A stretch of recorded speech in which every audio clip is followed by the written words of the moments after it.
The difference between the link-up play for Laka and Odegaard, what did he do with his loan spell to make us proud? Let's not revise history now. Like, Odegaard's had good games, brilliant link-up play, and there's been times Lacazette has offered fuck all for Arsenal Football Club, but it was good today. What we don't need to do is Gervais, we don't need to do that, like, really and truly. Just rewrite history. People love an opinion switcher. Hopefully, there's no serious injury with Lacazette though, because he can't be dropped right now. He's been chomping at the bit. He took his chance against Palace. Hopefully, it's nothing serious. The tears in my eyes when Partey scored. Trust me, I couldn't believe Thomas Partey scored, man. I couldn't. We need to do our Mazza, people. Partey finally bagged, Partey bagged people, All the suffering. The people who are hating on Odegaard was praising him versus Burnley last season. Narrative is an underrated word for Arsenal. Well said, bro. It's just forcing different narratives, bro. Like, all that matters is in May, but where have we learned? Like, it just should bring us closer to knowing about this team. And so far, we've seen on our day when things go well, we might not play amazing, but we can score some goals. We might not focus for 90 minutes, and that was obviously reflected in the manner of what we scored, but we moved, man. Man said, do the party dance. Are you mad? You have to shout Robbie and that. They're probably going to get bare streams on that one.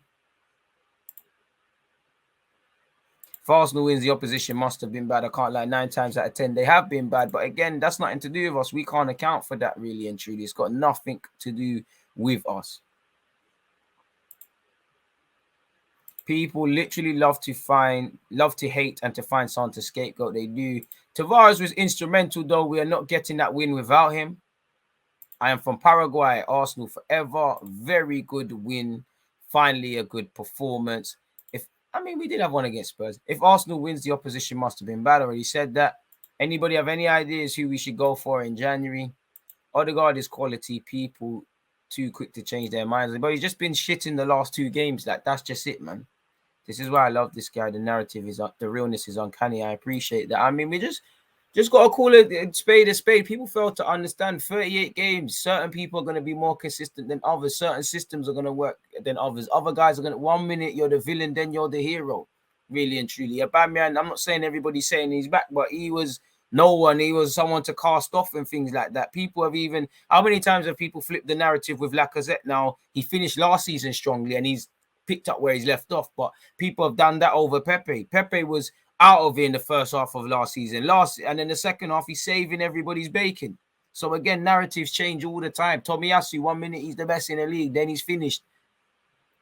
Just apply a bit about Arteta. Man are talking about where this points off United, where that points off the league and things like that. I can't lie, Swansea are moving mad this season. They are bopping West Brom in the highlights that I'm watching. But yeah, man, you get the point. Ben White had a good game. Only bad thing he did, he tried to take one touch and charge it out of defense. It was collapse. Tavares with a progressive ball to Aubameyang, and he played it onto Smith-Rowe for the 3rd goal. Fact. Only Arsenal player looked out of the place for me in this game was Ainsley Maitland-Niles. Harsh. I don't think anyone did. Aouar would elevate this team. I watched the Lyon versus St. Etienne game. Aouar was superb, man. Had a superb game, but we need to play like this every week, man. Like, it's as simple as that. If you can't, we can't, though. Because, again, for me to take this to the next level, it has to become the minimum, You don't praise the best teams for doing the hard graft. If you want to win, you need to press. You need to be spot on defensively. You need to kill teams off. You can't praise man for this. These should be minimums, really and truly. Everyone playing to their maximum, applying the minimum, which is hard work, and playing to their maximum, and then a bit more. Until that's the minimum, I don't know. Because, again, on top of that, we need to learn to be able to do this every week or majority of weeks. You're going to have off days. And then you need to know, for me, in the first and second halves, we're evidently getting tired. We can't, some of you can't, unless you're Tavares, you can't play the same way. So act accordingly. And I want to stop saying it's a young team for when it comes to stuff like that, because you should learn by experience. But we had a good game today, but not in a negative way. I'm happy with how we played, but I know you lot have this on occasion. Out of a 38-game period, you're going to turn it on for 5 games. You need to do it more than that. So, hope, everything clearly worked in the week. I actually felt we did well on set pieces, uncharacteristically. Everything we worked on in the week must have worked and it done well. Credit where due. The boys enjoyed tonight. To birthday boy Lakonga, go do your thing. And, being young and rich in London must be a movie, so go do your thing.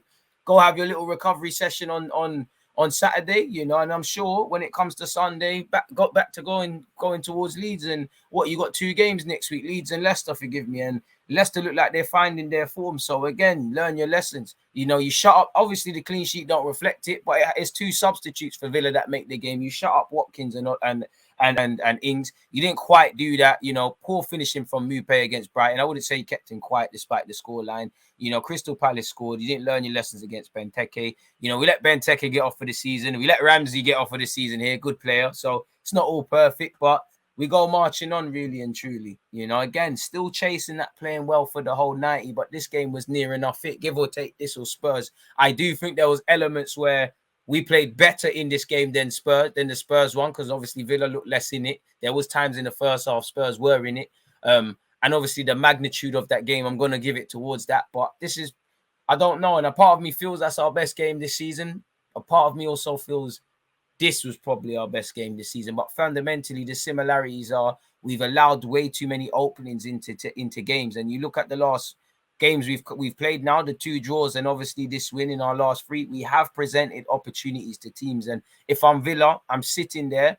I don't care as an Arsenal fan, but I'm sitting there and I'm going, if we turned up in the first half of this game, what could it have been? Same way Brighton are saying if we finish, same way Palace are saying whatever. We still need to play well for 90. We still need to chase that perfect 90, but we need to be able to do this every week. And whether we can or can't, that's what we're going to live or die by.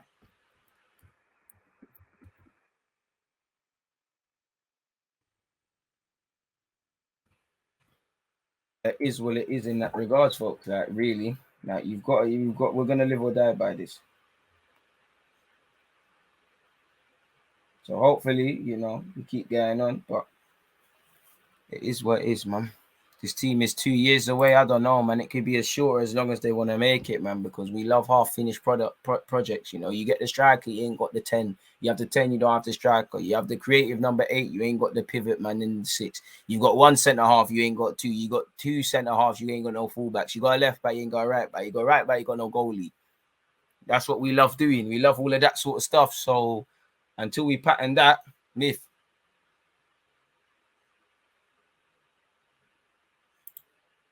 White was class, fully bad. Come on. We are Arsenal. We are not used to get a favourable pen towards Arsenal, bro. They had to give it to us. They probably, in that game, they probably overcompensated a bit, you know, because of what happened to Saka. Hey, DG, I'm feeling happy tonight. Lucky with some goals, but our pressing was causing mistakes. Don't know why we can't install this for more games and be consistent. But for now, we get the points and we move. Great content, DG. Where do you think we'll finish this season? More of the same of last year, really. Because sadly, we're happy tonight. There's gonna be times where we're just gonna go in a full circle and talk, be sat here with each other talking about whatever happens. Both Daka's in form, Vardy's a hitter, Barnes is there, whether he's fit or not. I swear Barnes is injured. I could be capping. But yeah.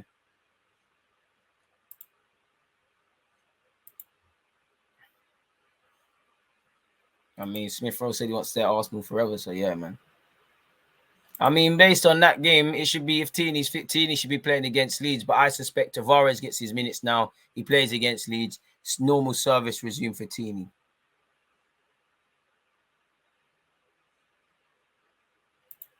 Lots of under 20, lots of 23 and under players on the pitch, yet slow and steady. Man said he switched back to DG's channel just to come back to see some level-headed realness. Love the content as always, DG. I think I already answered that one. Who said Tomiyasu's finished? I don't think you're listening. Partey has a claim to be man of the match. For me, it's between Smith Rowe and Lacazette.